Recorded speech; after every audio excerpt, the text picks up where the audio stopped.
camera is on, sir. I need to cut it off. Why? Negroes, boy. There you go. No, because I still sing. I'm on here twice. They love me that much. Not really. No. There we go. You're not on there. You can leave the mouse alone and tell the folks how you doing out there. Your wish was granted, sir. How are you? It's been 2 weeks. I'm happily hungover. Happily hungover. Uh-oh. You don't want to tell nobody that. Cheers to the great water of Looney Zoo. We always, the saying goes, there's always happy hour somewhere. Yeah. Well, first it was 5 o'clock. Now it's something else. Now it's quarter to 10. Oh, I took a 5 o'clock shot this morning. Again. Oh boy. Things that the public doesn't really not need to know just quite yet. And look, it's early in the morning and all, but man, folks ain't brushed their teeth yet. They ain't cooked breakfast and nothing. And you want to talk about taking a 5 a.m. shot? Well, I swear you are my guy. Hey, let's not act like if you was up at 5 o'clock in the morning, Captain Morgan wouldn't be looked at. Yeah, it's definitely gonna get looked at. Okay, I did. Uh-oh. Yeah. Okay, I did have a little sip of a Blackberry Crown this morning. I did. Just a sip though, man. Isn't that the pot calling the kettle black right now? No. More beige, but you want sipping a half a bottle is 2 different things. This was last night. Sure. Oh, yeah, that's facts. Well. You sure that was last night instead of this morning? Yeah, it was last night. I only had a shot this morning. I take your word for it. That must have happened when SmackDown went off the air. This happened when I returned from drinking with my brothers last night. This bottle was not open until I got home last night, and I was talking on the phone. And speaking of SmackDown last night, that was an interesting show, wasn't it? Yeah, it was. Yeah, let's talk about it. Because I didn't see anything. Well, they finishing up the King of the Ring and the Queen of the Ring qualifying rounds. That's what's a big one thing that happened. Jade Cargill lost to Nia Jax via disqualification. I predicted 2 things. And what was that? That was one of them? The Jade jump. Because we both was talking. It was like, nope, they can't face each other in the next round, so one of them have to lose. Yeah, I just didn't see it lose by disqualification. I said I could see Jade losing tonight. And then we talked about the Cody could be a double champion, but you see what happened I don't like this. No one likes that storyline at all. That storyline sucks. Nobody likes that storyline. It reeks of contractual obligations. That was probably the worst booking of the year. It might reek of it, but we see who's scared of those contractual obligations. Yeah, Nick Aldis. No. Jake Paul. How is he scared of contracts? How? He ain't got nothing to do with it. I mean, with the other Paul, the one that wrestled. Logan. He's scared of those because the original contract was title versus title. Yeah. He was scared, and he went and got the contract switched up to saying it's only about this fight is about the world heavyweight championship. Yeah, I don't like that crap at all. Yeah, so he's scared of his contractual obligations, and since he felt the way the weasel out there, you're going to see him keep that belt because it's going to be ways that he's going to have a lawyer to weasel out of defending that belt, unless he wants to. Yes, haven't we seen that scenario before? That's going to be his storyline. It just reeks of it. You got your logo, your brand that you promote in the middle of the ring. You got the US belt off some humbug. Let's just be honest with you. The brass knuckles some BS. And now all of a sudden you're just thrust into the title picture. Like you could just see that all this was in his contract to have now. And how many total matches has he had since he came in WWE? But this is gonna be the first match that he loses. No, it ain't. He lost to Roman. Okay, yeah. Well, this is gonna be his second shot at that belt, and he's gonna lose again. We just hope so. I just don't want. It's no hope in it. He's gonna lose that belt. Dude. He's gonna lose the Cody.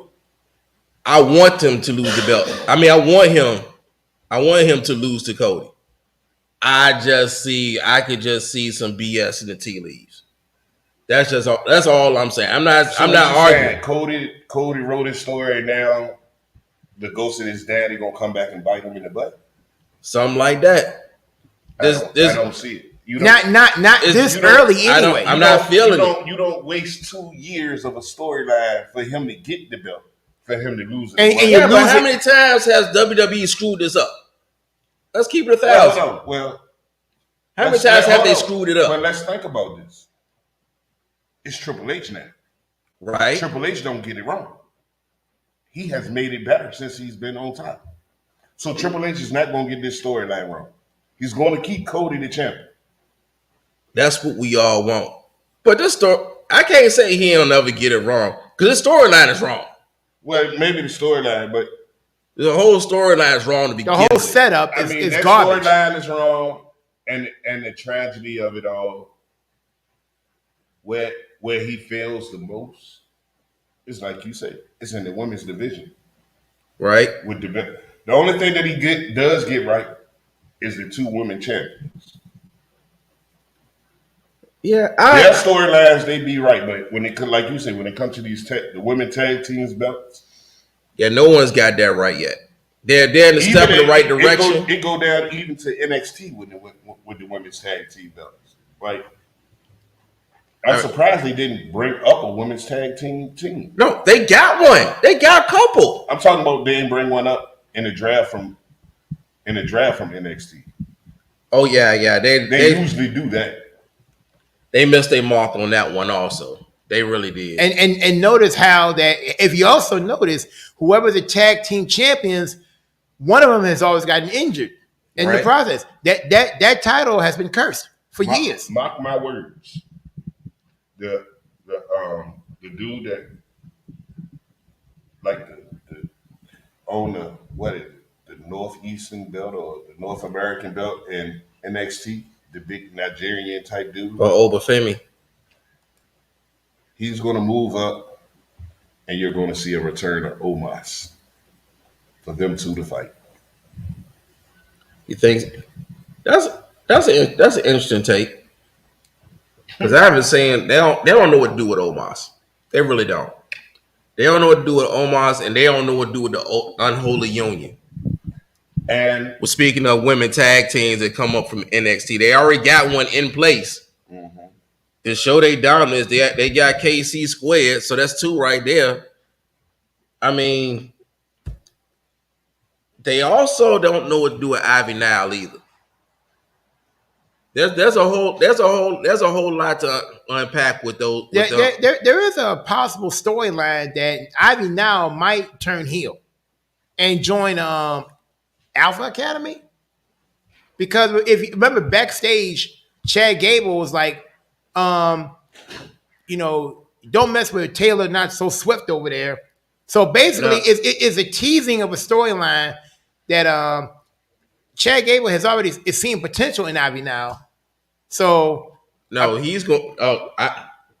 What's about to happen is not only is Ivy now going to move out to Alpha Academy, they're going to cut the Alpha Academy. As long as Ivy now, the Creed brothers going to be with them.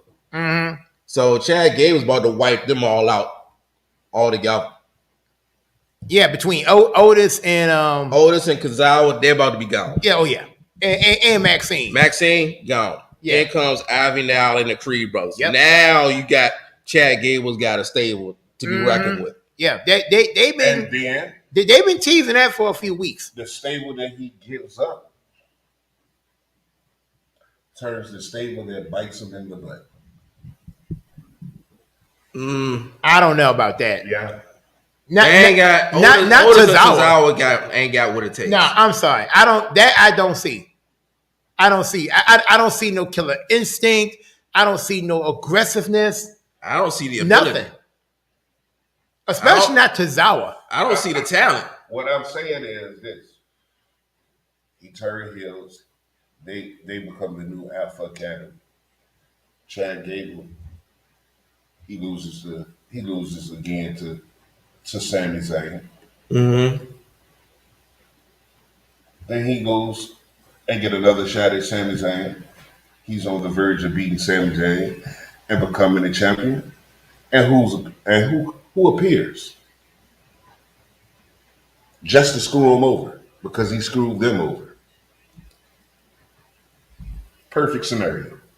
Talent-wise, how talentless they are, that's the storyline that can make it happen. Mm-hmm. I turned the value down. Obviously, you didn't. I don't. Man. Oh, we have an enter. And so you know what this means. Yes. Richmond Ram. All right, Mel, go ahead and spit with your question. It's trivia time. Yes, it is trivia time. And I thought about you guys while we were gone. And sir, my question for you is give me the Washington Commanders all-time leader in Pro Bowl appearances. I can't see what it is. The world right here. What you say? Washington Commanders what? All-time leader in Pro Bowl appearances. Gerald Green. Nope. Nope.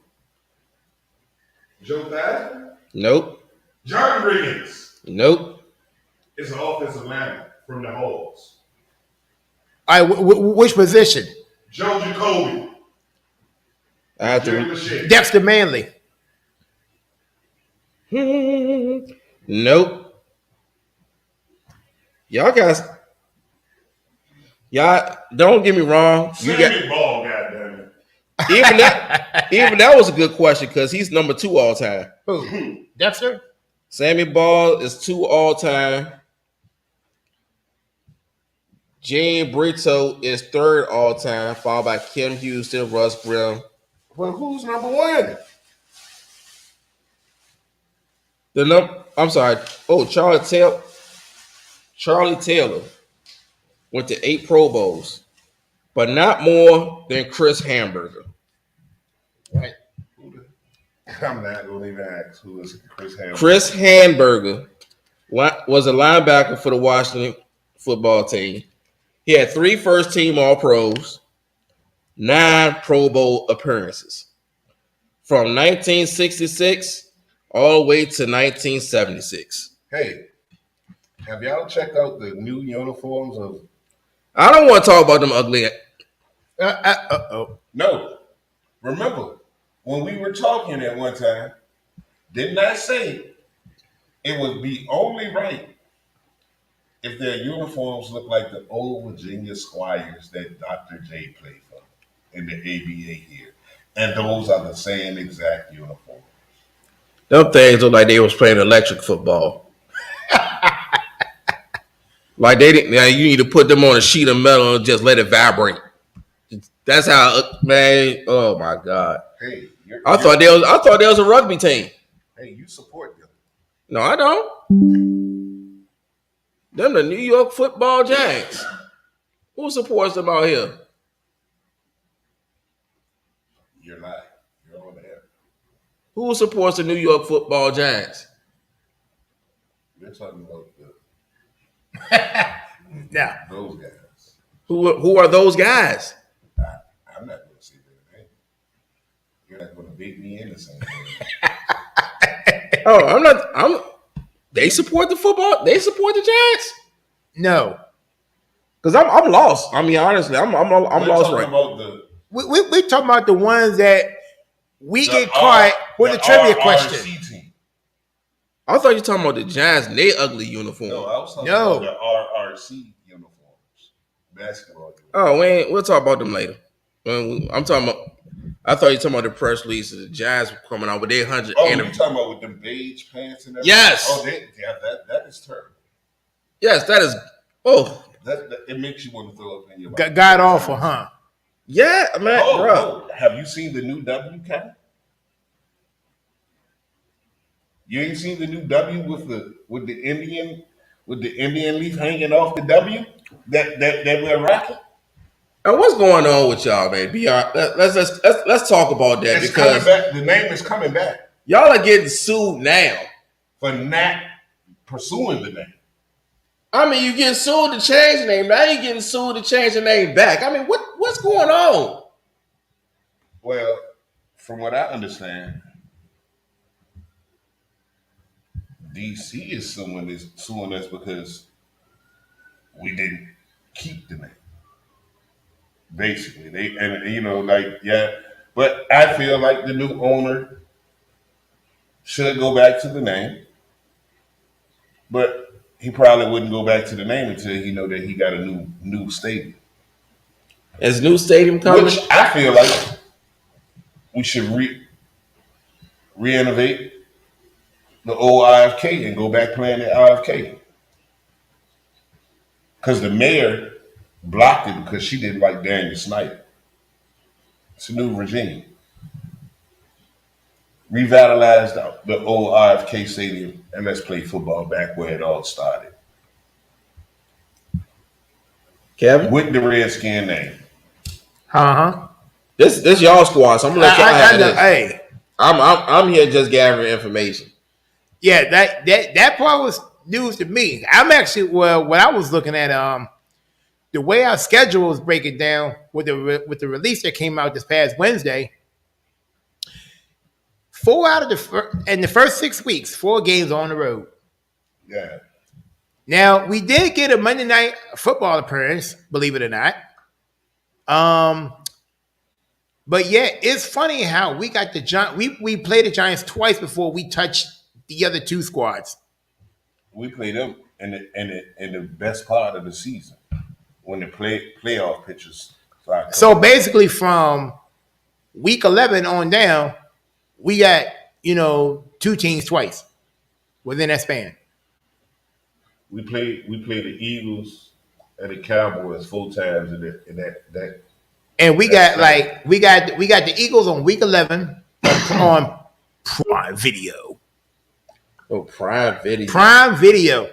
Another one of your gripes, Bill, is the streaming services have gotten ridiculous.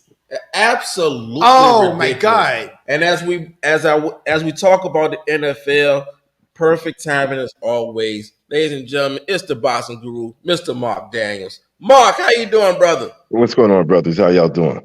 Hey, what's going on, man? Yeah, we're doing a little preemptive warm. We're doing a warm-up show, to catch everything.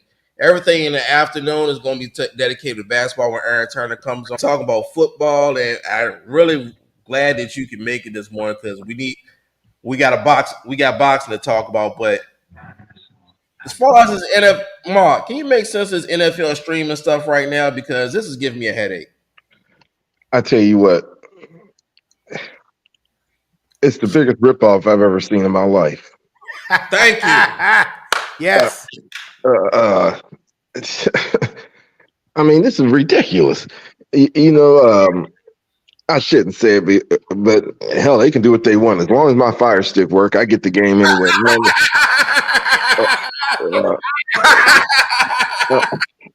I mean, I'm not going to try to figure it out. As long as I can get it on my thing, I'm good. I mean, they got Peacock. Hell, they might as well let us get a game or two on a W Buzz. I mean, everybody else is doing it. I mean, I wonder how much one that's going to cost. I put it to you like this. Amazon, didn't they always they got the Monday Night Football games on now, right? Amazon? No, Thursday nights. Thursday? Yeah. I remember at work because I had Amazon Prime or whatever. What? I remember I could get the game on my computer at work. And everybody, and I remember I made the mistake of telling the dude I had the game. Then all of a sudden, every Thursday, it seemed like about 9 people came to my desk, and I'm like, "What are y'all doing?" Oh, you got the game. No, that was just for 1 week. I mean, I didn't want nobody to know I had that. I was able to get that game on Thursday. I mean, it's just crazy. That'll be crazy. It's crazy. And what's even worse, now that Netflix is in the mix, and they showing that on Christmas Day. Netflix showing football. What is up with that? Boy, if this is serious. You know what? That's just the NFL basically selling its soul. I mean, I tell you all it would really take. But ain't nobody gonna do it, including me. All it would take is just for 1 weekend, the general public said, "We ain't watching none of your games since y'all want to do that." Right. But trust me, I ain't doing it either. So I mean, that's a good idea, but it ain't happening. If that's really the end, You know? Well, Mark, you don't know this, but see, Kevin is wearing a Denver Nuggets jersey, and someone, I don't know if this is real or not. Somebody on there on YouTube by the name of Anthony Edwards said that Kevin is wearing the wrong jersey, and he's going to take it personally. So if that person is still watching, I will send you the link. I need to hear your voice right now. If this really, I gotta hear this one. yeah, I gotta hear this too. If this is really the Ant-Man, bro, we need you all. If that is possible. I know if he's a professional athlete, he's got a busy, hectic schedule right now. Right. But if you took the time out to chime in like that, then hey, why is it? Hey, Kev, if I was you, I would just take it and run with it. He said. Right.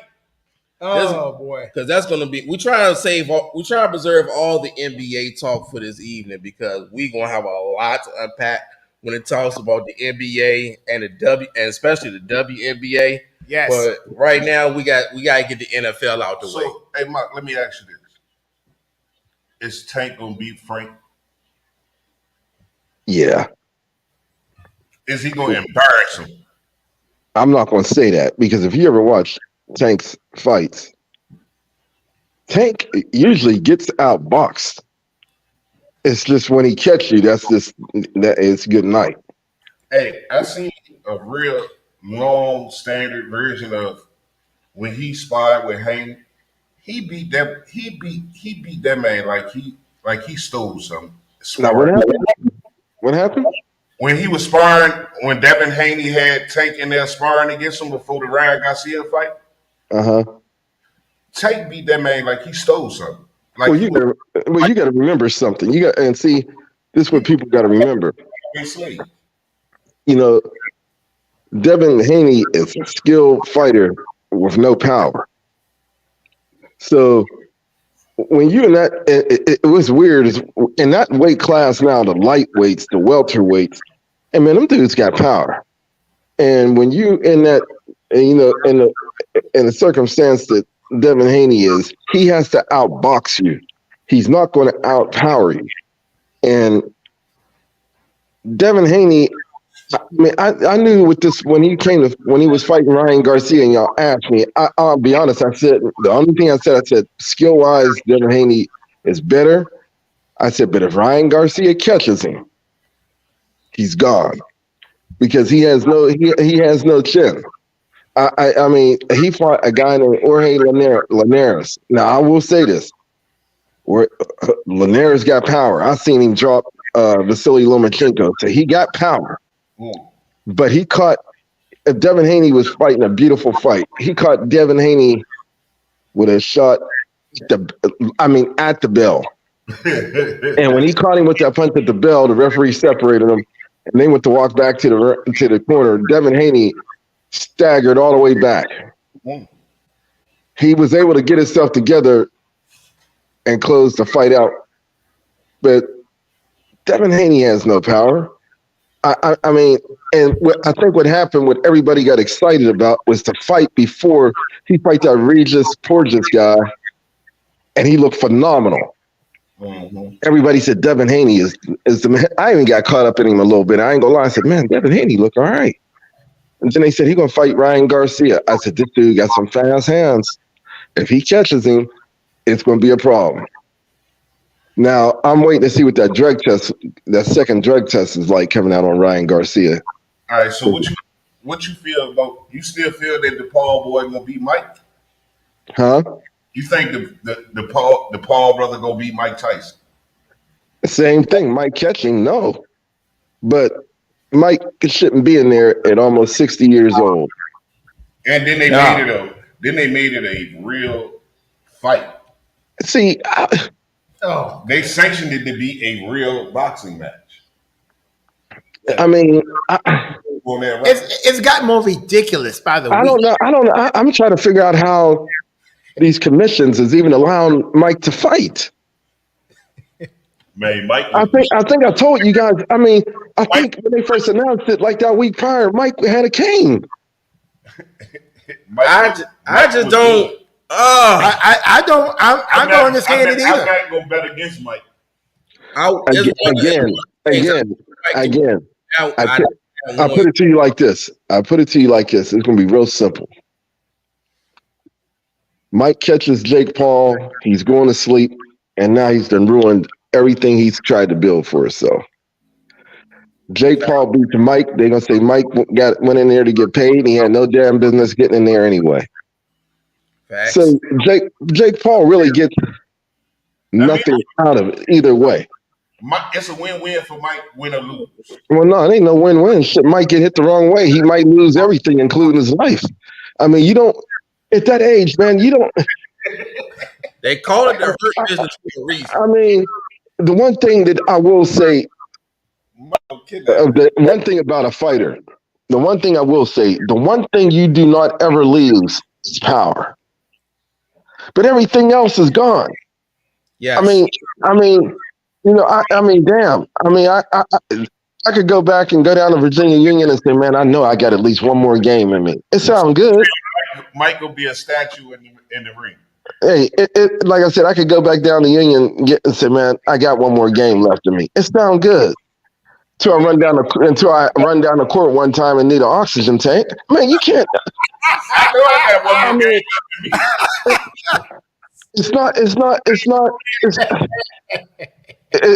It's not even, to me, I don't know how the commission is allowing him to get in here.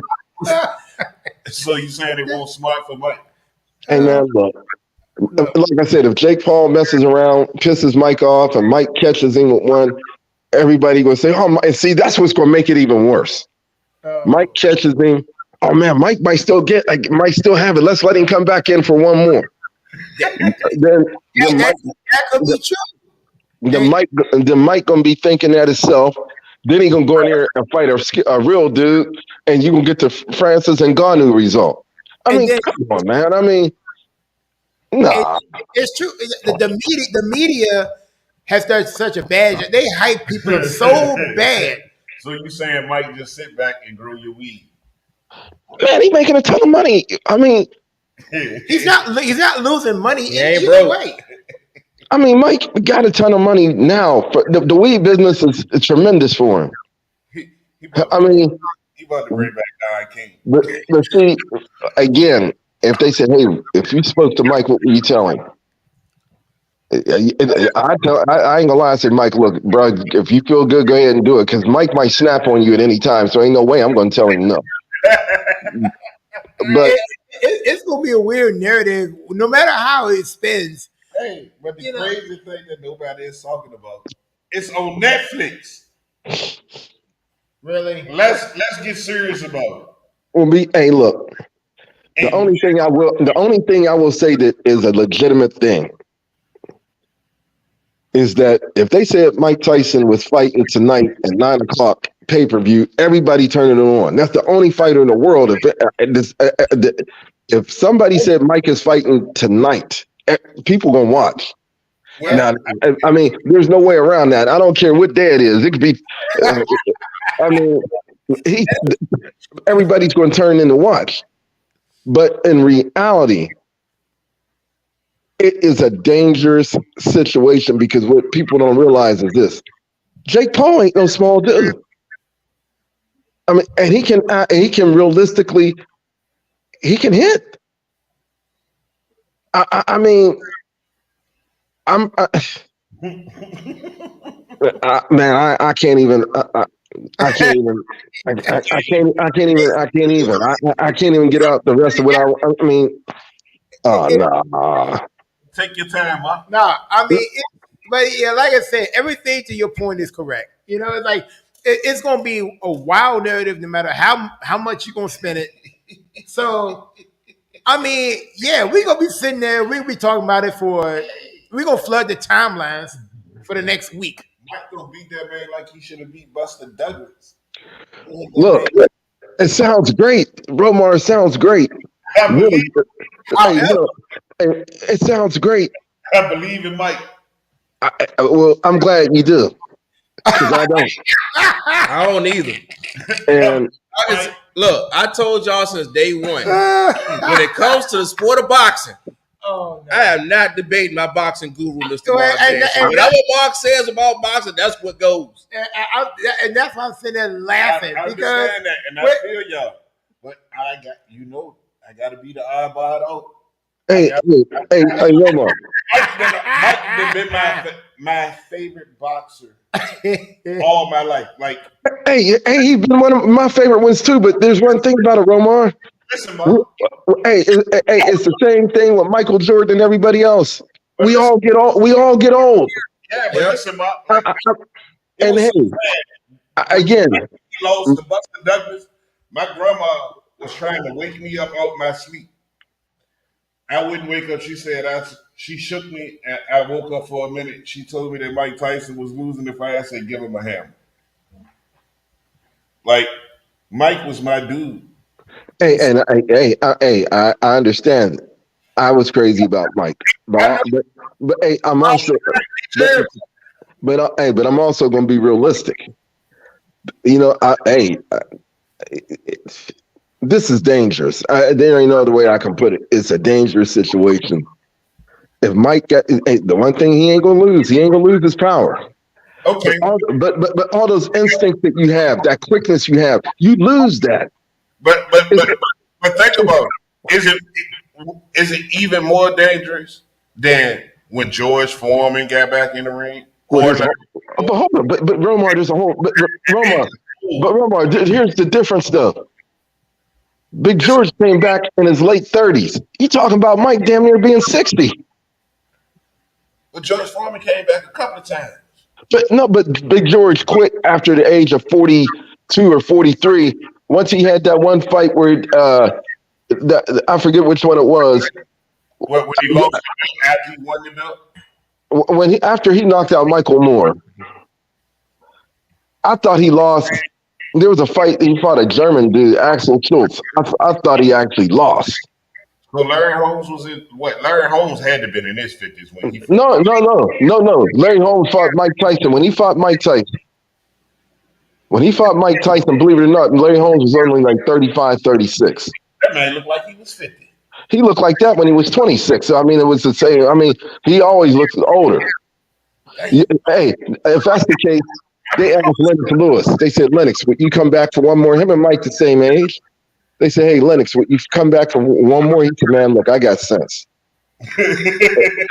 He said, I ain't coming back in there. Hey, Lennox Lewis in his last fight, I remember it like yesterday because I got to go. It was at the Staples Center. He fought Vitaly Klitschko. Klitschko destroyed him. Lennox went to he was him and Buster Douglas, probably two of the best that's ever done it. Lennox threw a punch, and Lennox knew exactly how to angle his glove. And when he hit Klitschko, he hit him and he rubbed it across his eye. It opened up a cut so deep that a Q-tip swab could fit in it. A complete Q-tip could go inside the cut. I mean, to stick it in there. Oh. Klitschko did not want them to fight. They said, dude, your eye is going to fall out. Lennox knew after that fight, he said, man, that's it. I was getting my ass whooped this whole fight. I had to do something different. I ain't doing this no more. So you telling me like it's a certain way they can turn the glove to cut you under your eye? Yeah. Yeah, the corner of the glove, the corner of the glove but the finger right before right after the thumb. When you throw at an angle with that corner, and you kind of twist when you hit with that. I mean, it's going to cut you open. Buster Douglas, believe it or not, was probably the best that's ever done it. So you turn your hand to the inside as you punch it. Yeah, you could turn it, wow. And he caught. Trust me, Vitaly Klitschko was destroying Lennox Lewis. So basically, it's a slower version of what Mike used to do with his hands because it was boom elbow. That what everybody used to say. It's easier. Mike, I'll put it to you like this. No, Mike. It's when it is with the glove though. That's MMA. But continue. No. Mike used to use Mike used to. His was all power. George Foreman hit you. George didn't always hit you just straight with the glove. You ever see how big that dude's forearms was? But see, what I'm trying to understand is like, so after the impact, you turn the hand and you like slowly rub it across. No, it ain't no slowly. It's all one. It's all in one form. One motion. Yeah.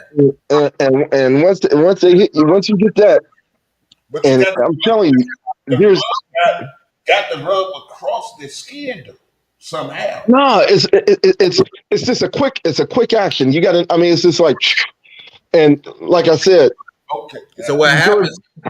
Go ahead, Mill.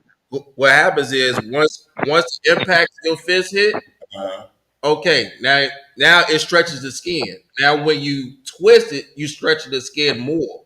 And it's opening up. Okay. See, your skin is going to stretch off that impact. Just like I tell you who else is good at doing that. Right. I'll tell you who else is good at doing it. It's Tyson Fury. Tyson Fury is good too. You see, you got to look at these dudes' forearms. A lot of these dudes, when they hit you, they don't just hit you with the glove. They come in and then that forearm comes in behind it. Okay. And see, if you ever look at the size of George Foreman's forearms, look at the size of Tyson Fury's forearm. Hey man, once they soften that skin up a little bit, I'll take a couple times. Then all of a sudden, either the eyes start to close, or if your skin is kind of thin, it's going to split right open. And what Evander was great at using his forehead to open. Well, Evander was great at. You talking about a person who was good with using the elbow. He also was great at kneeing you in the groin. That's what pissed Mike off, and he would come with the forehead, and he'd come with the forehead on you. He was a dirty player. If you, in reality, as great as Evander was, Evander had a lot of dirty tactics. And he paying for them now. And he had to use those tactics because he was not a physically big heavyweight fighter.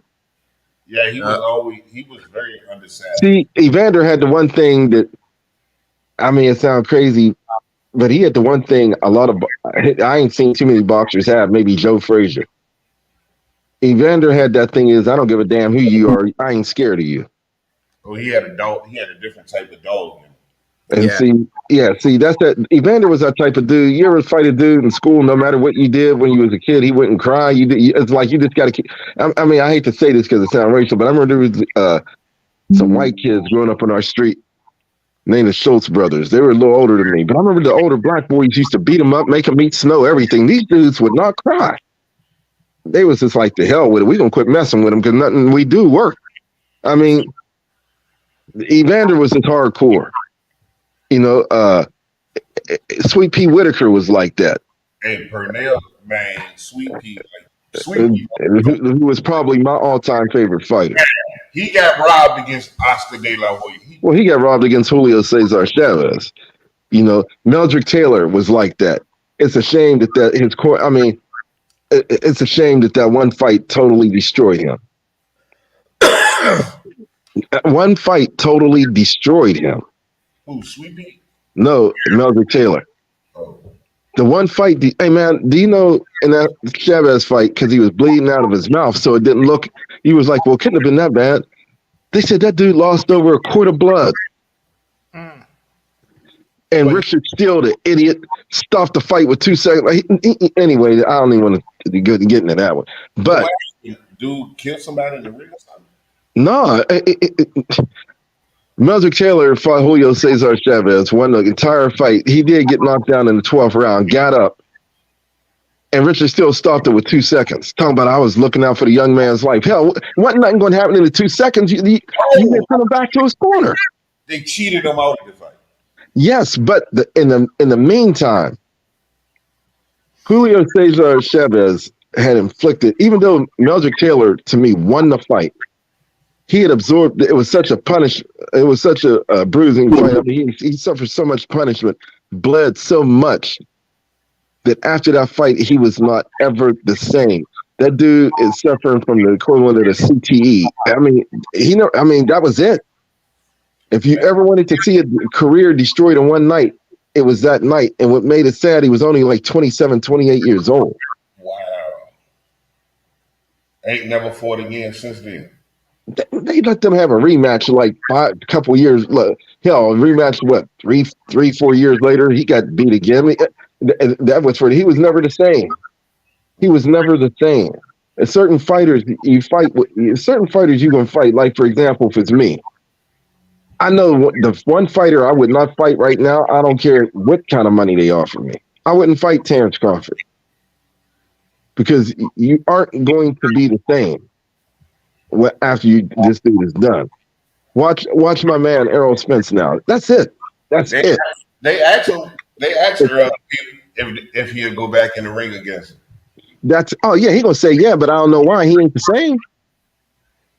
And man, there's certain fighters that when they're done, you're done.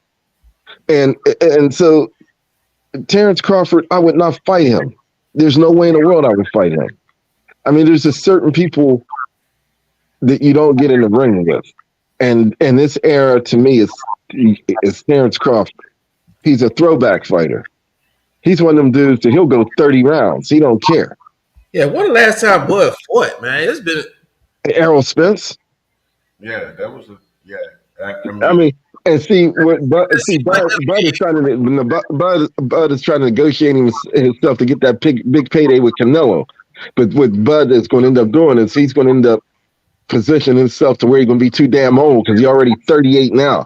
He needs to just make the money he can make, and if Canelo pops in there, he does. There's a fight on today. Tyson Fury fighting Alexander Usyk. Yeah. I knew it was a fight that's coming on today, and that's going to be the unified. That's going to unify the belts. Am I correct, Mark? Yeah, and now again, Fury came in. Now he ain't playing. He came in shape. Uh-oh. He came in when he fought Francis Ngannou, he was 280 pounds. Today he came in yesterday he weighed in at 260. Oh yeah, he gonna kill this dude. Fury ain't playing. But see, here's the thing though. This dude Usyk is kind of a nutcase to me. Seriously. He comes up from cruiserweight. He beat Anthony Joshua twice. I mean, it was Anthony Joshua caught him once, I think, in the second fight for a minute, but outside of that, it was no contest at all. I can say this: he's not going to when you told me Tyson Fury is 260. That's all I need to know. He's not going to sleep on this dude like he did in Ngannou. Well, I'll put it to you like this: see, these MMA dudes got to quit thinking they can just come in there and box. I mean, MMA and boxing, it's just like these boxing dudes better not think they can go into MMA. I mean, it's two different type of deals. And he an MMA fighter too? No. Usyk is he's a pure boxer. Okay. And like I said, Usyk he came up as a cruiserweight, and his first fight as a heavyweight. No, was it first or second? It might have been the second fight if you think about it. Anyway, Usyk is about 6'2", 6'3". He was weighing, I don't know what his weight is now. He's got probably a lot bigger. When he fought Anthony Joshua, he only weighed about 215. Okay. Anthony Joshua was 6'6", about 260. Hey, man, he destroyed Anthony Joshua. Literally, after the second fight, Anthony Joshua basically had a breakdown. I mean, he basically, he had a nervous breakdown in the ring. What?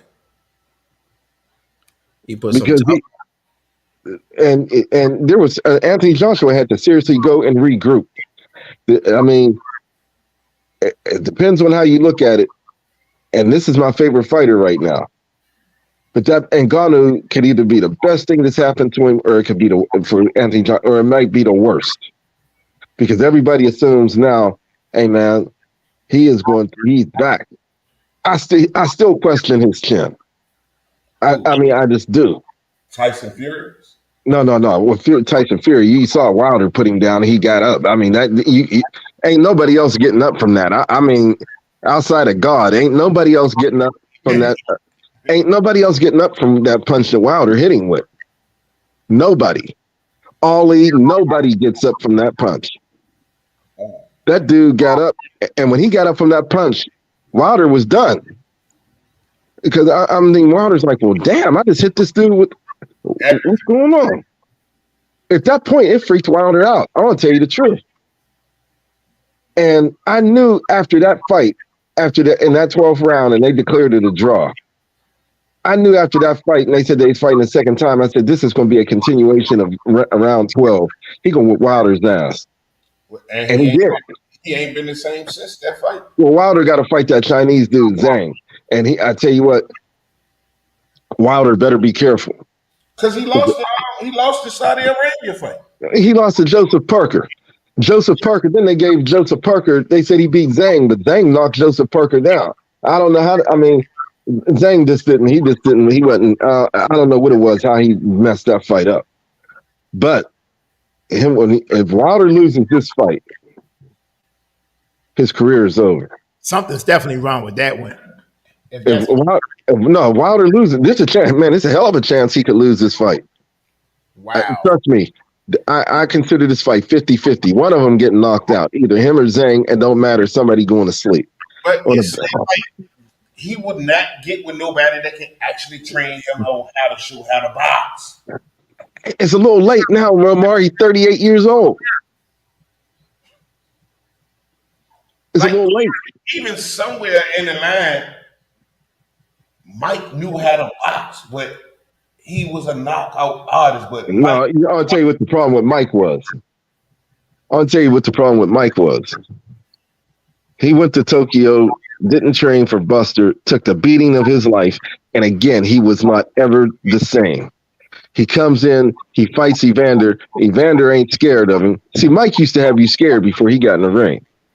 He fights Evander. Evander ain't scared. Evander ruined Mike Tyson. Buster Douglas didn't. He just didn't train. He just got a good ass whooping for not training. He fought Evander Holyfield. He took a street beating. It's the same thing with Felix Trinidad. That was one of my favorite fighters back then. When they had that tournament and they said he was fighting Bernard Hopkins, I said, oh, that's it. I said, he getting ready to get a street beating. Yes, he is. And he did. He took a street beating, and he was not ever the same. I mean, there's just certain dudes that they do that to you, it's over. I mean, Sugar Shane Mosley, he fights Vernon Force. He took a street beating, never the same. You know, I'm telling you, there's certain dudes that can just do that to you. I agree with that. And you can't get it. I mean, you just can't do it. You know, 30 for 30 on that joint. I mean, Hey, what up, Sid? Hold on, Mark. Hey, Sid, what's going on, man? Hey, I'm doing good. You good? We sitting there talking. We're getting the boxing out of the way. You know, this afternoon at 3:00, we're gonna talk about all things NBA, fellas. I can't wait for that show. We're gonna have Aaron Turner coming on, and we're gonna chop it up with him. But all the NBA action, all the WNBA action, that's going on this afternoon at 3:00. Right now, we getting into boxing. Now, I want to talk about some NFL before we break the phone. Hey, Kev, what jersey you got on, man? I see you got on the Denver jersey. I want to know who you got on, who you rock. This one is throwing everybody off on this one. This is where Bones Highland. Bones from VCU. Yep. Did you get it? Yeah, okay. Bones. I like Bones. He ain't getting enough playtime right now, though. Well, you mean he ain't getting enough? He ain't getting none. He with the Clippers. Hey. Yeah, you're right. Season over. Yeah, you're right. credit Luka for that. Well, you know what? It's again, weird. You know, it's weird with that dude because when he went to Denver, he was actually playing pretty well for a minute. Yep. Right. That's Then why all, I was like, then why all he of a not getting sudden, no playing time for the Clippers? He didn't get none. I actually didn't see him none during the playoff run.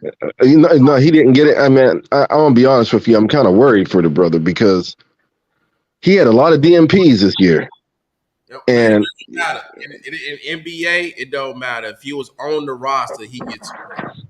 oh no. He that part works, but what I'm saying, Right. He didn't get a whole lot of time like we thought he was gonna get. Yeah, you're right. and that's what I'm saying. My concern is, damn, is this brother? I mean, I guess this summer we'll see. If I don't know if he's still under contract with the Clippers after this year or not. Right. But he was. I mean, he did not. I mean, man, this dude didn't get in any games, and I'm like, well, what's going on? How tall? Yeah, he was playing at one point. I was That's all like, it is. hold on, is he still with the Clippers? He like a good As 6'5". far as I know of, but He's like I like- said, that's something to change. So Well, the problem he had was this. You know, you had Terrence Mann there. You had Russell. Ty Lue got stuck with a certain rotation, and he didn't budge off of it. I mean, You they got got Norman Powell. You got to get him in the. you got Russell Westbrook. yep. Russell Westbrook, James Harden, Paul George, Kawhi Leonard, Ivan Zubac. Who else? Man, he had a whole lot of people over there. And you had one of the you had one of the Mason Plumleys out there. One of the Plumleys. I don't know if it Yeah. was You had the Plumlee guy. I'll be honest. He was on the team. He was buried deep on that bench, bro. Yeah. I like him too, but he got buried deep. But I thought he could have at least got some. I thought he could have at least got 10 minutes. I didn't see him play. But see, the thing is, it ain't him. He just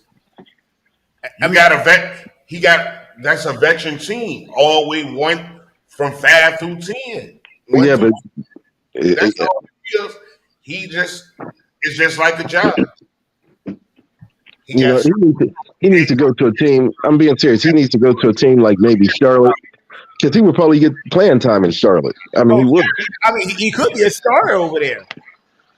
You know, But- I mean, yeah. I mean, it could be. start over Charlotte. I mean, it could be a situation he didn't fit in the system because there were so many veterans on that squad. Yeah, that's what I'm saying. So what he played the 3? No, he's a shooting guard, ain't he? No, I thought he was a point guard of the 2. Point guard.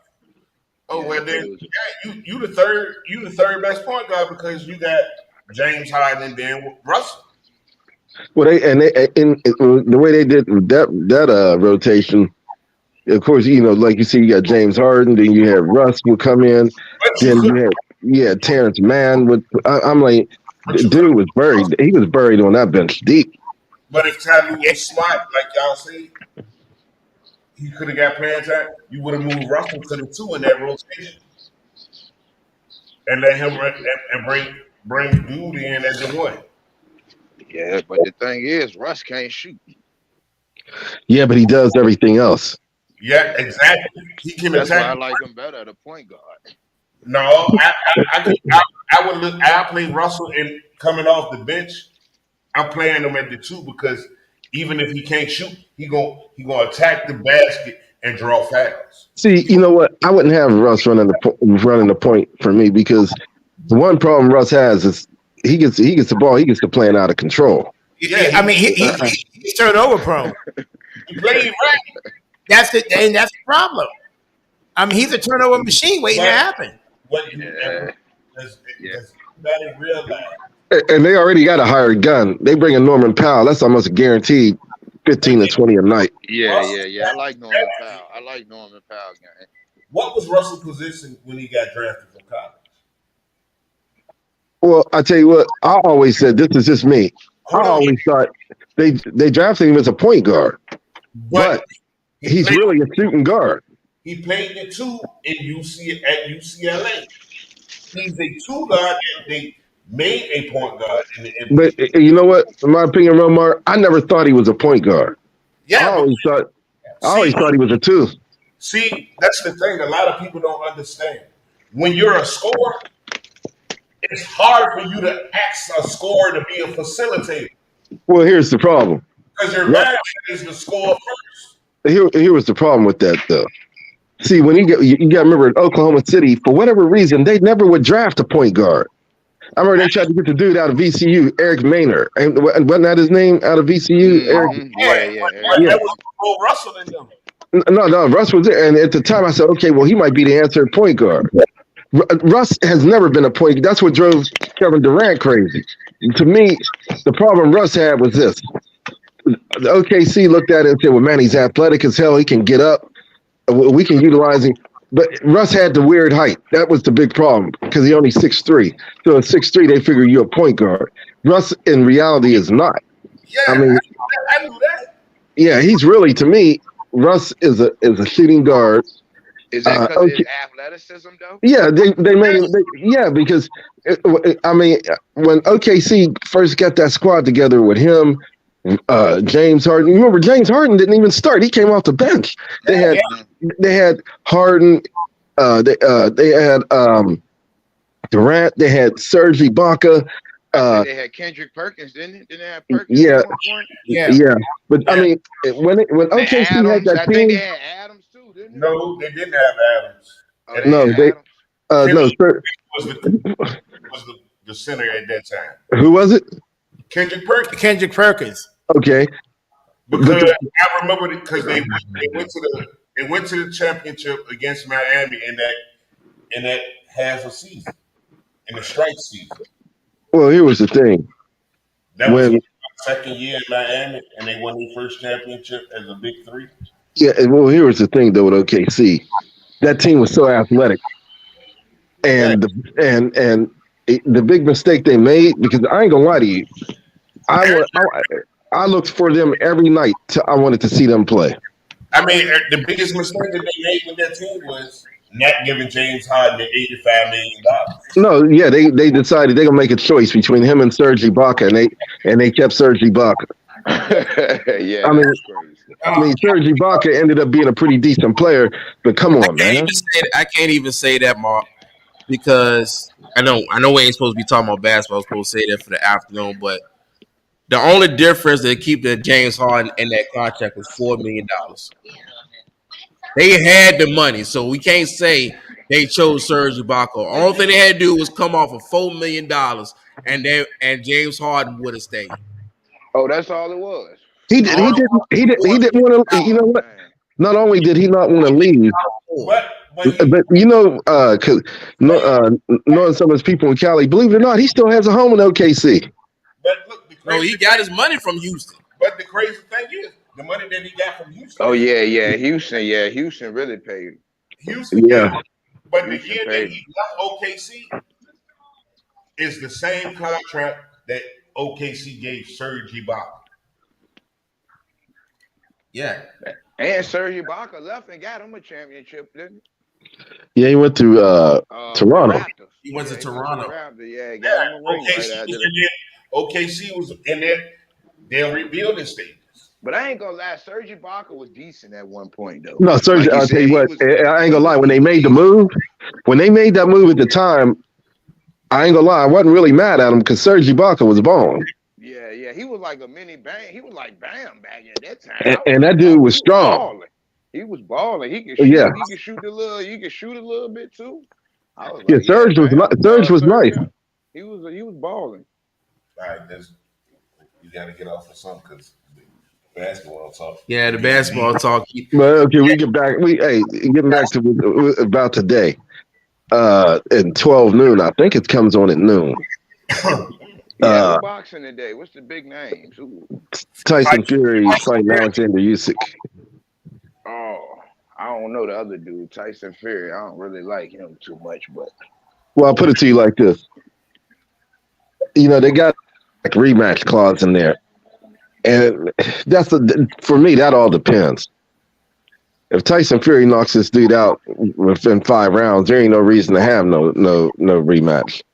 But if it goes 10 rounds, 11 rounds, and it's a competitive fight, then it's going to happen. It's just like I don't think that Spence and Crawford should have had a rematch. And I guess for the longest, Spence was thinking about it, and his people must have told him, "Look, you just took a horrific ass whooping. Ain't no use in going back in there and getting that done again." So, because it was going to be a repeat of what happened the first time. Without a doubt in my mind, it was going to be a repeat of what was going to happen the first time. But we was talking about Tank, and here's the thing with Tank. Tank will look like he's losing a lot of his fights. I have not really seen Frank Martin like that. They say, he'll probably look good. And then at some point, and I've seen it in almost every fight where Tank has won, the guys will be out boxing them. They get comfortable. They get to a point where they say, shit, I got angles now. I'm going to go in and do this. And they get caught. And that's how it's going to end up with this one. Tank will eventually catch him and put him to sleep. Tank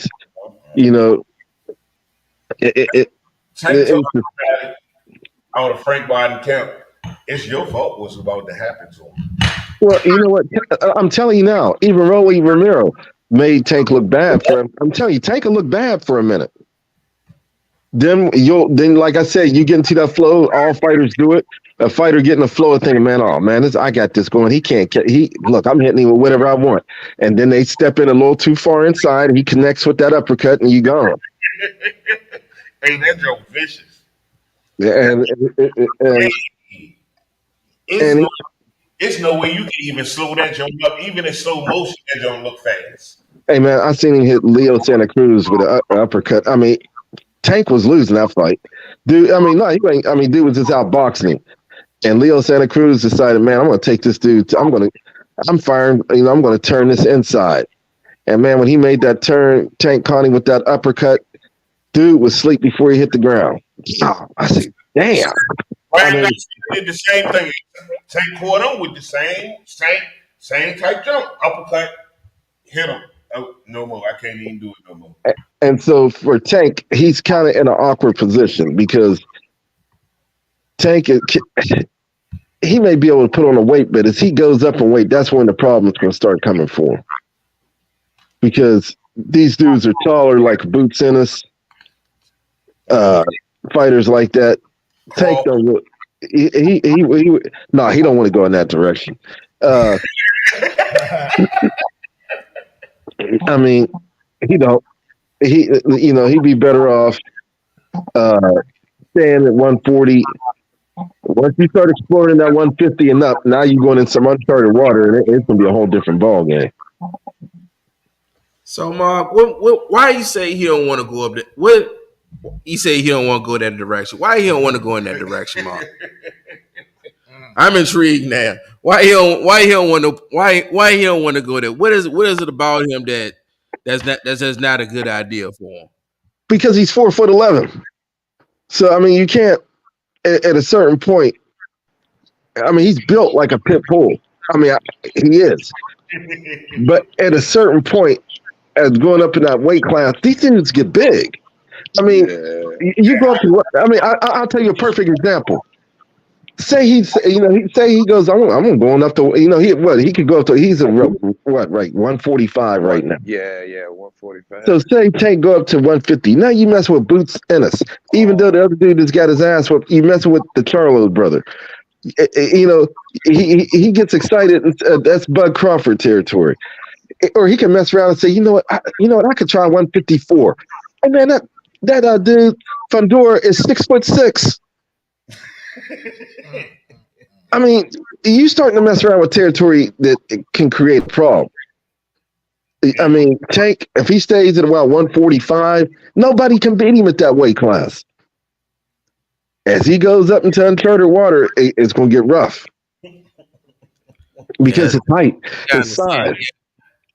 That reach advantage is going to be a problem. Yeah, that size starts to work against him. The power in them punches is different too.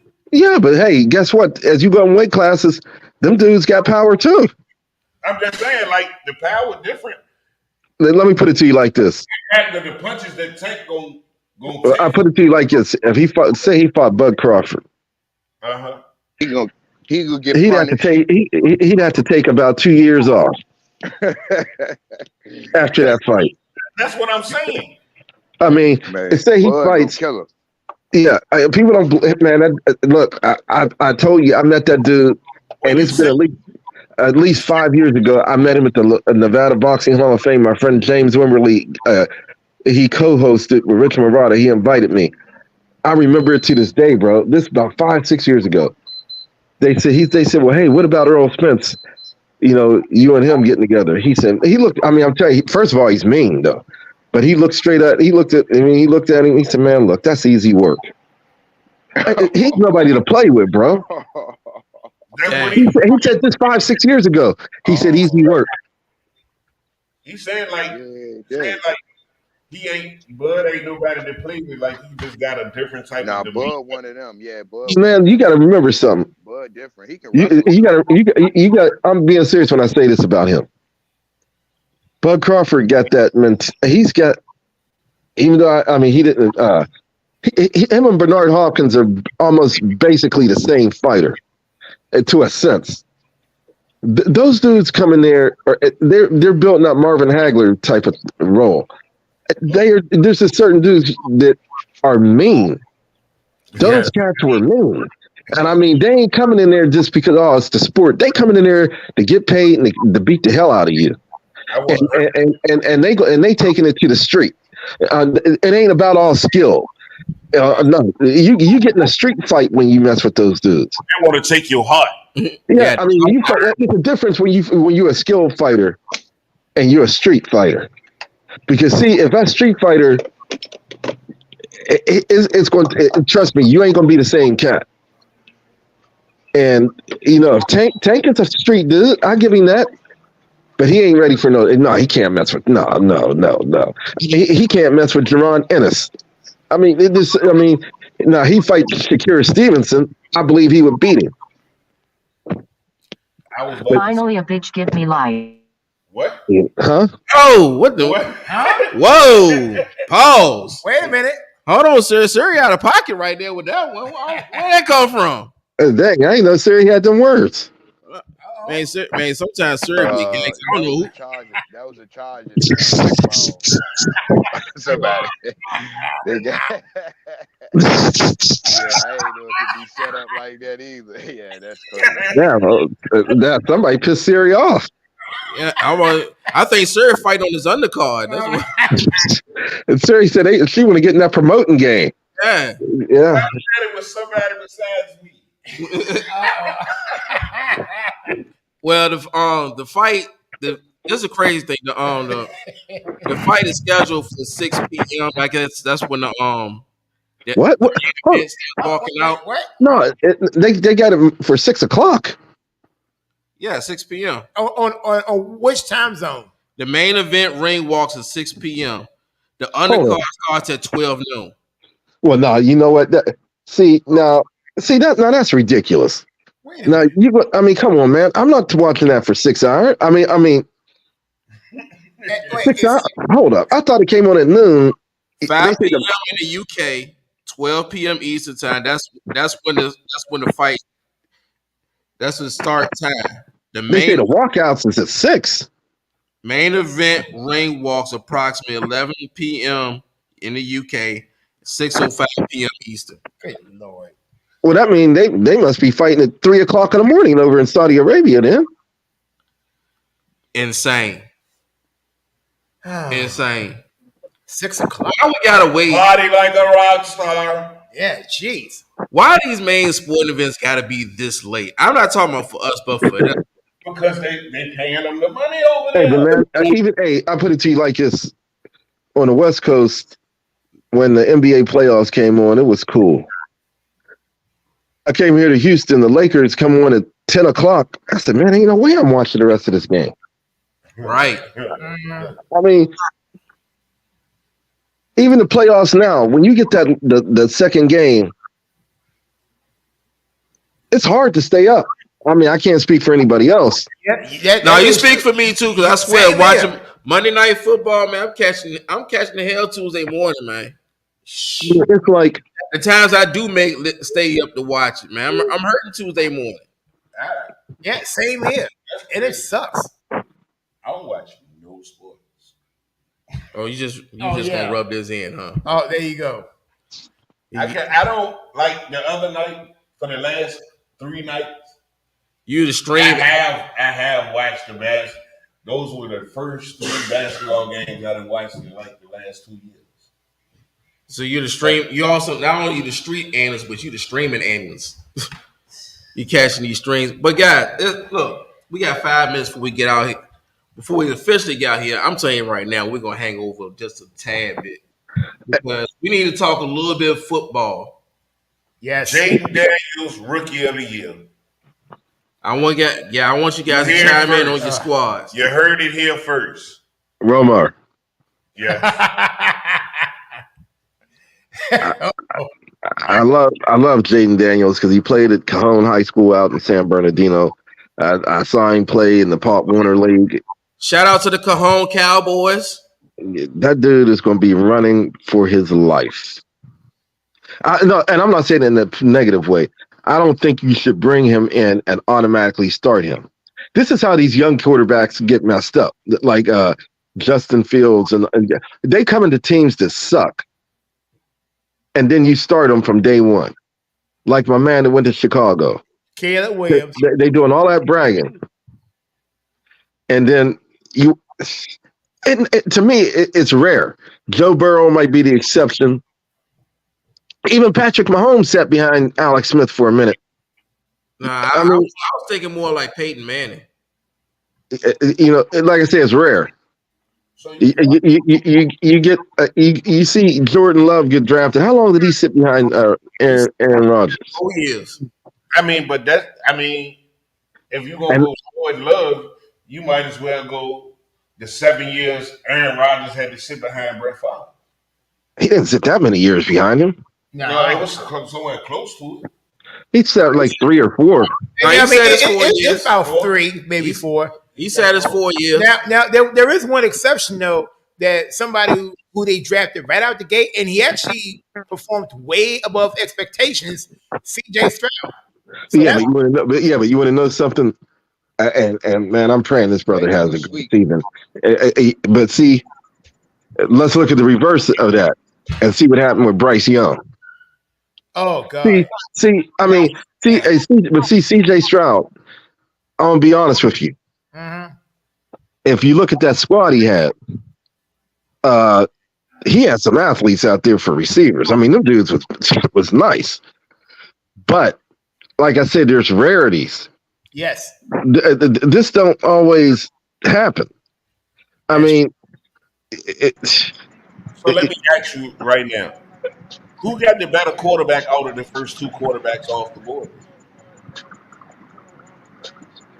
It's like Jaden Daniels, but let me ask you a question. Who's his top receiver outside of McLaurin? I kind of like their receiving core. Samuels and Dodson. Curtis Samuels is signed with Buffalo. But now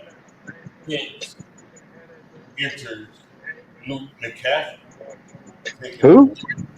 We got Luke. We got Luke McCaffrey.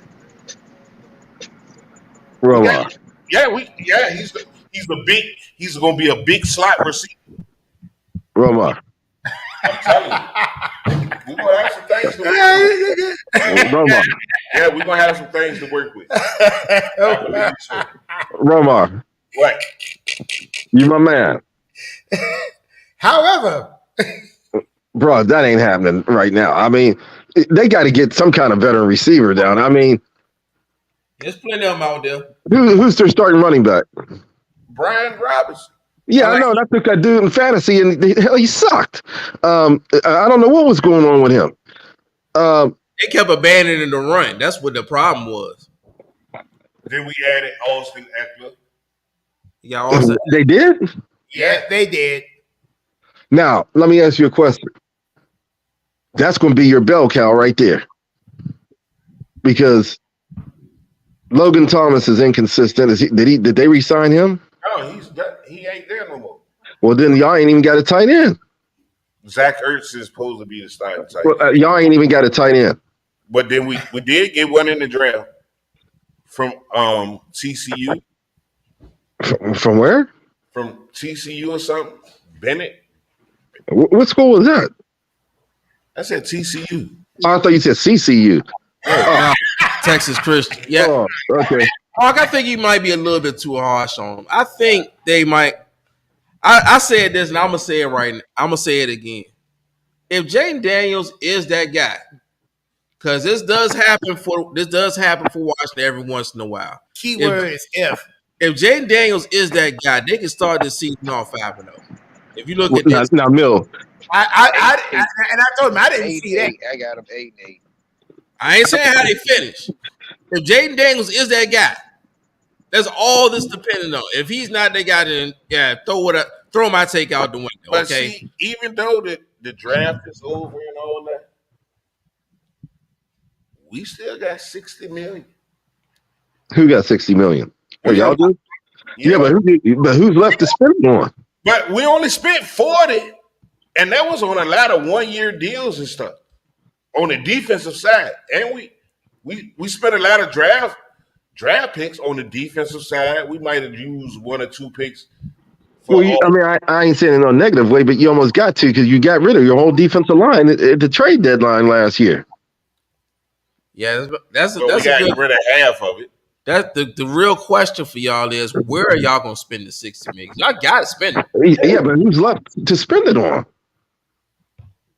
That's the bigger question. I wouldn't risk spending none of it. I mean, you know what? If they cared anything about this young man that the quarterback, I would go and get me some type of veteran quarterback to start. I mean, I wouldn't want to start this dude off. I mean, I see. This is what I'm worried about, Romar. See, the last time they did something like this, they drafted RG3. But see, the thing about the RG3 pick, and I'm gonna say this, and this is what it clearly was. RG3 was Daniel Snyder's pick. Kirk Cousins was Shanahan's pick. No, I agree with you, and I tell you what, the day I watched the draft that day, and didn't like that. So. Hey, I watched the draft that day, and when they said they picked Kirk Cousins, I said, "Man, this dude's already in trouble." I mean, they need to get a veteran quarterback to somebody to teach this dude something. Who's the other quarterback y'all got right now? Mariota. Oh my God! I mean, so I didn't understand that, and we gave him $6 million. We could have kept Sam. Go get the dude. What was the brother up in Minnesota? The bald-headed brother. What was his name? I think he's in San Francisco. Yeah, Joshua Dobbs in San Francisco. Damn, they could they could have went and got the dude that backed up to it. The black. What's the quarterback's name? He's a good backup. Bridgewater? No. He retired, I think. The other black dude, Jacoby Brissett. That's what they should have done. We had Jacoby. Jacoby was back of the Sam Howell last year. Yeah, then they should have kept him. Where's Sam Howell at? He's in Seattle. He's in Seattle, and Jacoby went to New England. Back to New England.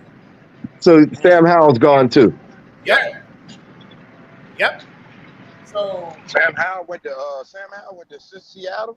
Yeah, we traded him. That's how we got the extra 3rd round pick that we used to trade and let Philly swap with us in the 2nd round to get their cornerback that they want. Thanks, Atlanta. I mean, they got, you know what? Did they keep Taylor Heineke in Atlanta? No. I believe so. No. Put it this way, if he's on the roster, it don't matter. Yeah, they got Michael Penix and Kirk Cousins over there. Yeah, they got bigger props than Taylor. I tell you what, that's if they got Taylor Heineke, go re-sign this dude or something. I mean, seriously, you got to put. I mean, I would put somebody in front of him. Desmond Ridder. I guess Atlanta probably said that you gone too. Yo, he's gone. They got rid of him. He's what? He in the West. Arizona, I think. Oh, well. I think. But don't confirm that one. But I think Ritter's gone. Hey, look, I understand what you're saying, Mark. But he's better than Zach Wilson ever be. Already. Yeah, Desmond Ritter's in Arizona. That's what I thought. Jaden Daniels gonna be a better quarterback than Zach Wilson. But yeah, well, how do y'all like the schedule though? Our schedule? They're interesting. Our schedule is in the first 6 weeks, 4 of those games are on the road. yeah. I mean, it seems it's gonna be battle tested for the first 8 weeks, but the games that's gonna matter or determine our season are the ones on the back end. But we play 13 straight weeks before we get a rest again for the 3rd straight year. So what is that? So it's a weird observation. Y'all just got to stay healthy. And the crazy thing is, the Jets get 6 primetime slots. Now that's the one I don't like, and that's the bone that I got to pick. That's crazy. Seriously, that's what I don't like. So you mean to tell me? Hey, Bill. I'm sorry. Go ahead, Kev. Go ahead. So you mean to tell me a team that hasn't been relevant since Mark hasn't won playoff games since Mark Sanchez was a quarterback, and you got the nerve to put many primetime games as Dallas and San Francisco? Make that make sense. And let me ask you a question, Romar. Yeah. They ain't even got to give him a lot of money. I know this is Mills' boy, but I think it would be a good learning thing for my man. They should go ahead and sign Ryan Tannehill. Oh my God! No, I'm serious. Ryan, I'm on another level. No. Tannehill. Hey man, no. Let this dude. He got to learn.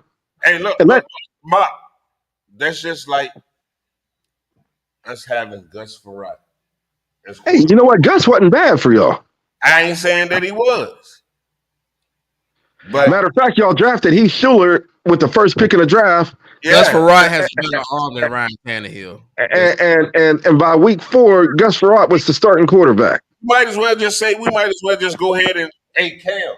Knock on Cam, Cam, don't you feel like getting out of podcast and come fight the fans? Hey, they got. I put it to you like this: for the investment that they're going to put into this dude, why not get a Ryan Tannehill so he can? I mean, some veteran to learn from. I mean, go get my man the quarterback that Philly had, the Super Bowl winning quarterback, Nick Foles. Get somebody. Oh. Hey, I can understand what you're saying. Absolutely. I mean, see, let me ask you a question. Who did Justin Fields have to back him up when he was in Chicago? Mitch Trubisky, right? 4 years. Oh no, he didn't. That's what I mean. You throwing these dudes in the fire with no backup quarterbacks, but you expect no veteran quarterback. But Bob, think about it. We're doing nothing no different than any new owner of any team. You gotta have a face. Yeah, but that's rough, man. I mean, yeah, we got new ownership and everything, so like you gotta have a face. He's starting to implement this, making this his team. I mean, we still got. Yeah, it's a lot of work that we got to do. We still got to get out of Daniel Snyder's shadow. But all that. The biggest thing, though, is remember, it all starts up front. And if we cannot protect this new investment. But who's to say that we are not going to put the right? We did some things in free agency that help us on the offensive line. Y'all fail to realize that we did sign a couple of offensive linemen in free agency that were good offensive linemen. Because, like I said, if you can't protect your newest investment, we got him. Definitely, we spent money on a new center. Yeah, and that's the biggest. I got to see the results on it. You know, it's great on paper. When I looked at his stats, he only gave up like 4 sacks. Protecting his quarterback, like for the regular season. Yes, and the other offensive lineman that we got in free agency didn't allow no more than 6 sacks. That's good money. Yeah, but like I said, it's interesting how it's going to play out. And in the later rounds of the draft, like I said that we was going to expect to do, We got offensive linemen. We got good offensive linemen in the late rounds and a slot receiver. But just think about it this way. Like Mark was saying, it's like put somebody like Nick. I rather would go with Nick Foles. Okay. If Everybody's saying hypothetically, like I said, I mean it's great, but you know Nick Foles ain't got much time left anyway. all right. So let me ask you this. So like everybody saying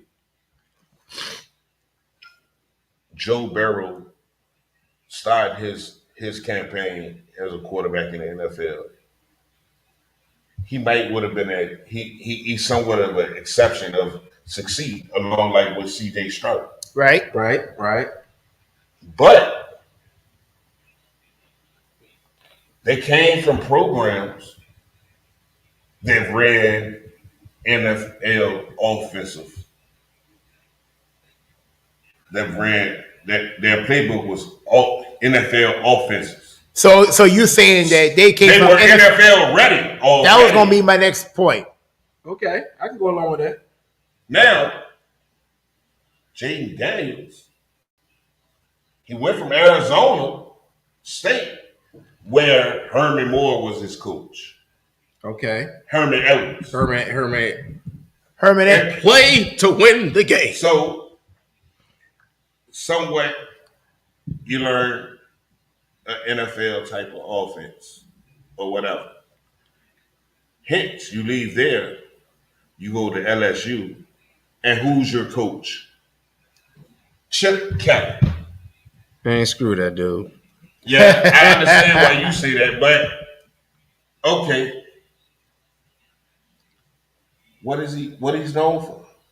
A great offensive man in college football.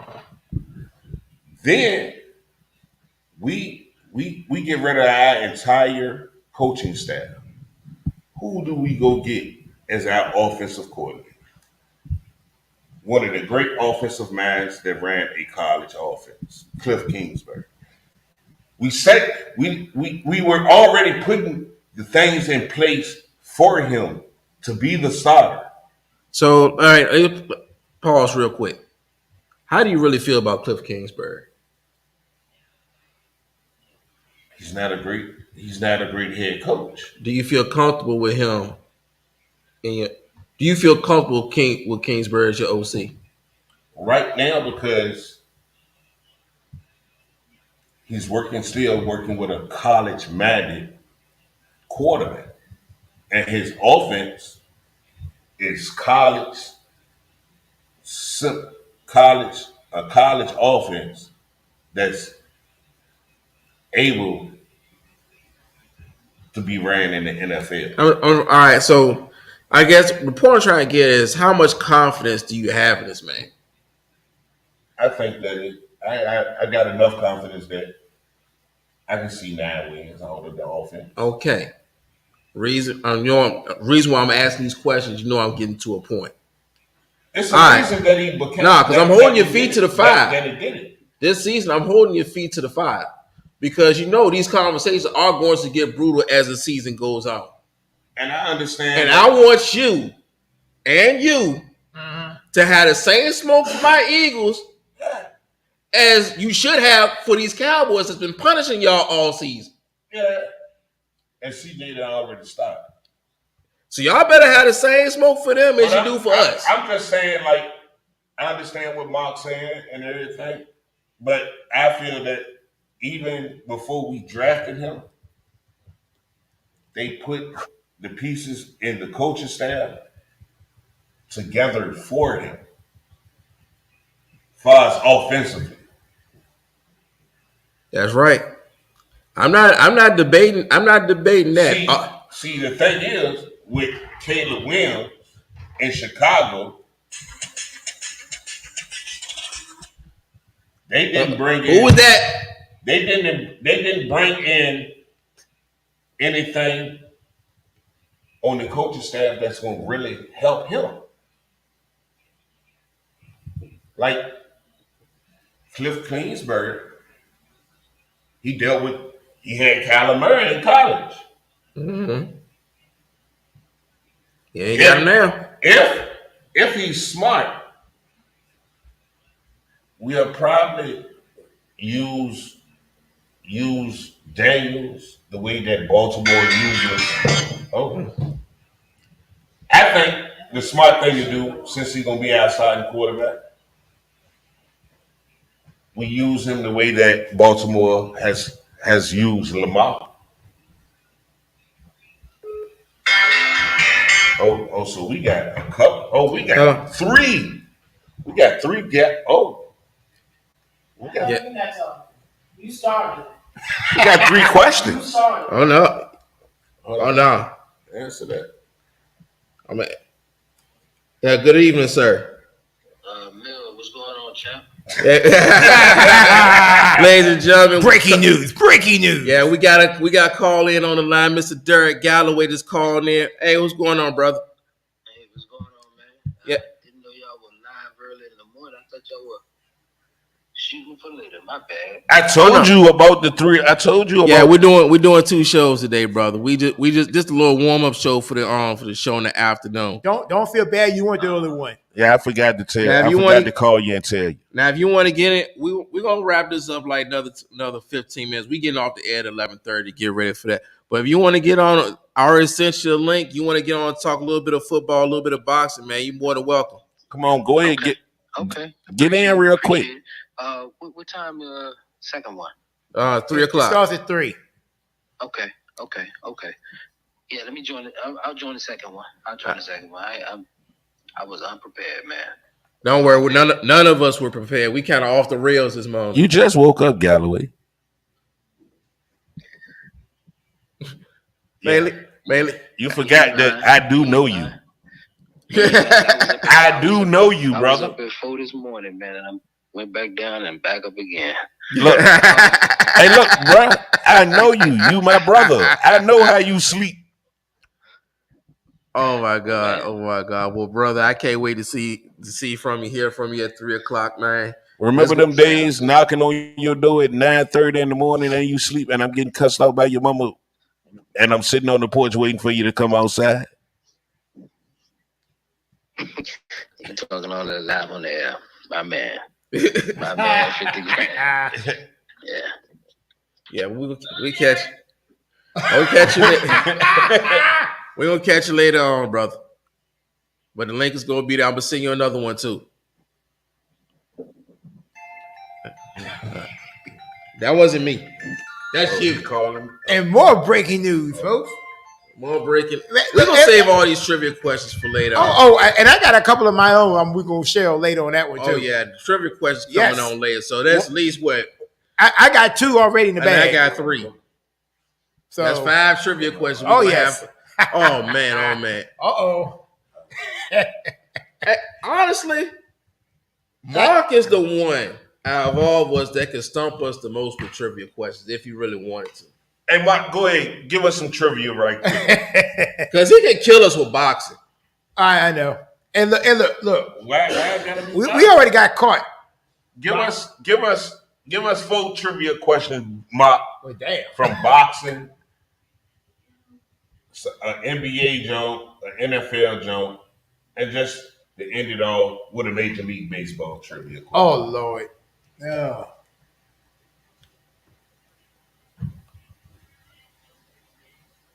I got a baseball trivia question for you. All right, Since y'all let's want to go. throw that one in there. Let's go. All right. Now, keep in mind, I don't even really like this team, but this was an interesting fact. Give me the only NFL team, Major League Baseball team, to have a 700 winning percentage at any time during the season. Phillies. What gave it away? I said I didn't like the team. Yeah. Kind of, sort of. I'm an Eagles fan, but I do not like the Phillies. Let's get that straight. I do not. I think they trash. I think the Phillies and the Sixers all failed the process. I mean, don't get me wrong. The Phillies did win one. They did cash in on theirs, and that was well-deserved, really good baseball team. But I ain't a fan of them. Nah, I'm Yankees. I'm Yankees all the way. So, you guys like y'all NFL schedule? In a nutshell. I was interested. Let's talk about the Steelers one. The Steelers one is brutal too. Okay. Yeah, the Steelers, I believe, they have now the toughest. somebody has gotten something out for them. No, You don't think so? no. Actually, the Steelers' schedule fits who they are, and the schedule that they got this season is basically because the NFL seen that they overachieved with the schedule that they had last year. They got the third most toughest schedule in the league. I mean, when you overachieve with the schedule that you had last year, you can kind of expect that because they won't realistically that schedule that they had last year. They won't supposed to finish over 500. Yeah, They overachieved last year. Did you see who they got on the back end? But see, they made it easier for them to do that again this year. What? Because of the back end of their schedule? Yeah, They got all the got divisional the games. entire division plus the Eagles and Chiefs in the mix. But That's how they end their season. When you have the third hardest schedule, that means your front end of your schedule is the hardest part of it. It gets a little bit of light in the middle and probably get a little bit easier at the end. So you mean it starts out easy and then it gets harder at No, it gets harder from the beginning. You got to jump off the gate when they're in the storm. Yeah, it's a lot of. I'm not. I say their back end is a lot more brutal. it is. But what? Because it's more division game. Yeah. All division games and the Chiefs And you got the Eagles and the Eagles. Chiefs. No, that's brutal. That's But by the time that they see either one of them, the Eagles or the Chiefs, we don't know what either team's going to look like until it's time for them matchups. All right. They start off the season with against the Falcons. Win. Broncos. Win. Chargers. They go to San Diego. We got them in that one. Yeah. Colts. maybe. Okay, so they starting out the gate 4-0. All right. All right, followed by the Raiders. When That's a loss if they find a quarterback. Okay, so that could be 4 or 5-0. Then it followed by the Jets. That could be a L. That could be an L. Yeah. Okay, the Giants come to them, then they go to y'all. Well, the Giants jump is a win. They're gonna take an L to us. Okay, so it's That's 5-2. 5-2. They have to be 5-2 because that's when it starts getting ugly. Yeah. Okay. If they don't start off the gate 5-2, They could have another 9-7 season. as long as it's a winning record. Yeah. Oh, you mean 9-8? If that 9-8. yeah. They could. Yep. They have another. So you winning got season. four straight division games. You got Ravens at Browns at Bengals, home against the Browns. Then you got at Eagles. But that's at- all. But see, that's the good thing about it. That's a murderous row that they got. Oh, they got the Cowboys in the mix too. When Thanksgiving. October 6th. Dallas comes to Pittsburgh. Oh, that's an L for Dallas. Makes more of my point. So it's something. I mean- think that's going to be the one to watch. Hey, but look, the crazy thing about it, like Mill said, 5-2, 6-2 in the first 8 weeks of that season. You can afford no more than 3 losses on the back end. Those 3 division games. You have to win more. You at least got to win 4 to 5 games on the back end of your schedule if you Pittsburgh. But you can't afford no more than 3 losses in the last 8 weeks of the season. And that's the hard part. That's only if you go 5-3 or 6-2 in the first 8 weeks of the season. Right. No, you might have to go 6, 7-2 because it's 17 weeks now. Now, also keep in You mind. go the first end, you can't afford no 17 more than games. 2 losses. Yeah. The back end, you can't afford no more than 3 3. to secure your spot in the playoffs. And you're in a division with the Ravens and the Bengals. And it's possible. And one of the best defenses in the league in the Pittsburgh Steelers. Hold on. In the Cleveland Browns, I'm sorry. Yeah. All 4 of those teams could end up taking a lot of playoff spots. Now, so that's as brutal as it gets. I got a better question for you. They battle test. So do you think Russell Wilson's going to survive the entire season? I got a different perspective about everybody. I think Russell Wilson will get traded before the season starts. I don't know. Hold on. No. All right, Mill. No. Let's dive into what me and you was talking about the other day when you was on your way. I don't see Justin Fields and Russell Wilson being on this team week 1. All right. Really? Listen. I don't see it. Listen, I say this because I look at things from a different perspective. Pittsburgh has a prototypical type of person that they want at quarterback. Am I lying there? No, he's not lying. If you look at the history of it, of the quarterbacks that won those Super Bowls for them and everything, that's true. They both have been 6'5" or better in height, maybe 220 to 230, strong arm, just enough mobility to do what you got to do. They like that type of. So it's basically Terry Bradshaw is the standard, and Ben Roethlisberger. Ben and Terry are the prototypical type of quarterbacks that you gonna have. So in other words, you got to be 6'5" or tall. Yes. In other words. Yes. Big, tall country boy with a strong arm. Yes.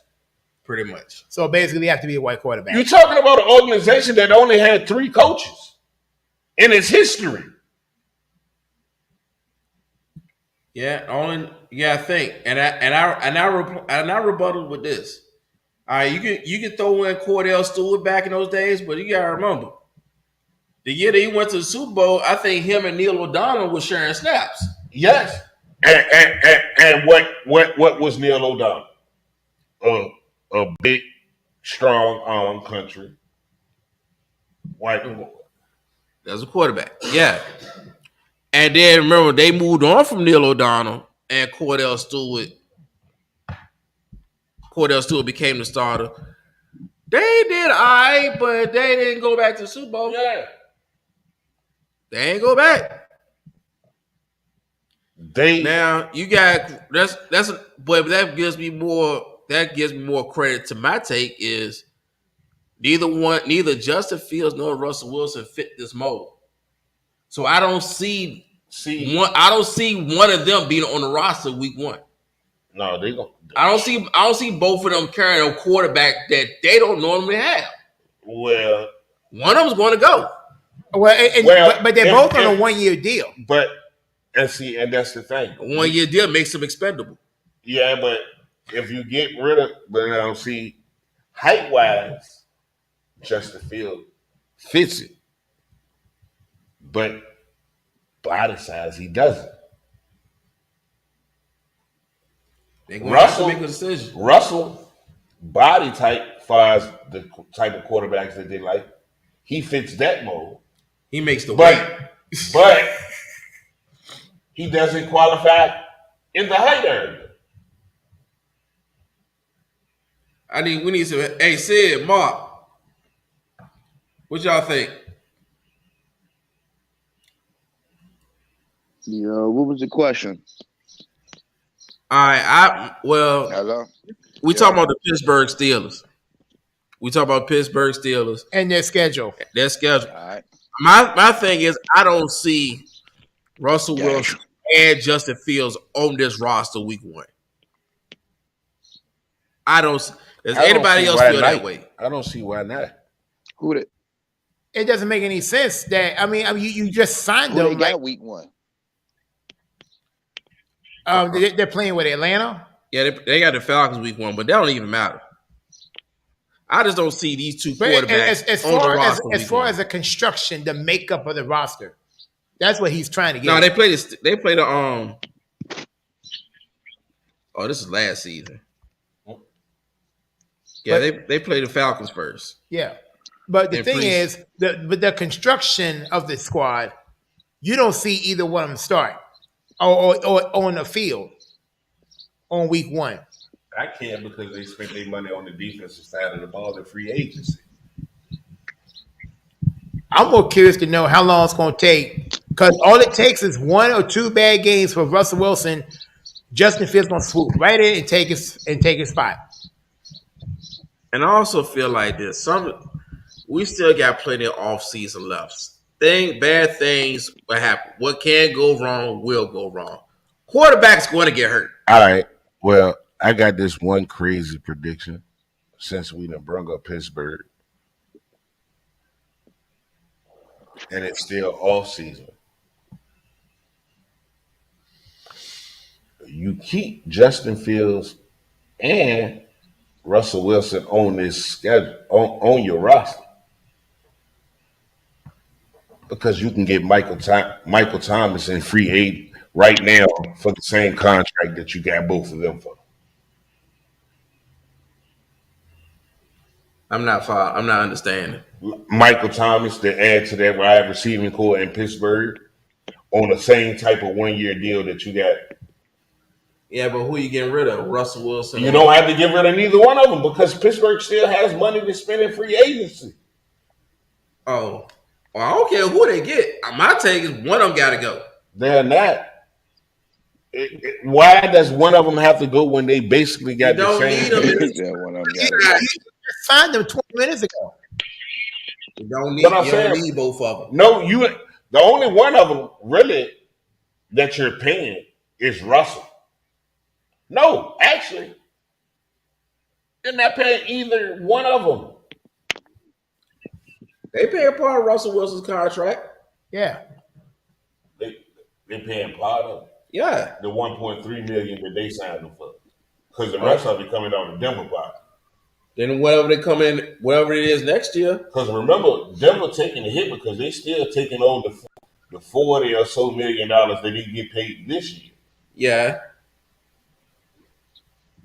Pittsburgh only on the line for this for 1.3.